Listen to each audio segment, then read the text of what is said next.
سائرہ ثروت public school خواجگان مانسہرہ جو کہ زیر انتظام سائرہ ثروت ویلفیئر فاؤنڈیشن مانسہرہ چلتا ہے۔ اسکول کو سردیوں کی آمد سے پہلے یونیفارم، گرم ملبوسات چیئرپرسن سائرہ ثروت ویلفیئر فاؤنڈیشن ڈاکٹر صفیہ نے مہیا کیں۔ اس موقع پر ایک تقریب بھی منعقد کی گئی۔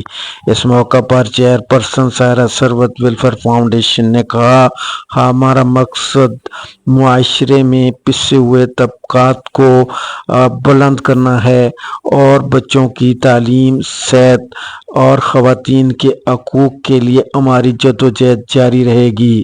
سائرہ ثروت پبلک اسکول میں نادار، غریب، یتیم اور مستحق بچے مفت تعلیم حاصل کرتے ہیں اور یہ سلسلہ ایک عرصہ سے جاری ہے۔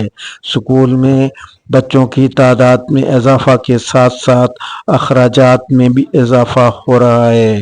اس موقع پر چیئرپرسن نے کہا کہ آئیے ہم سب مل کر قوم اور ملک کی خدمت میں اپنے حصے کا کردار ادا کریں۔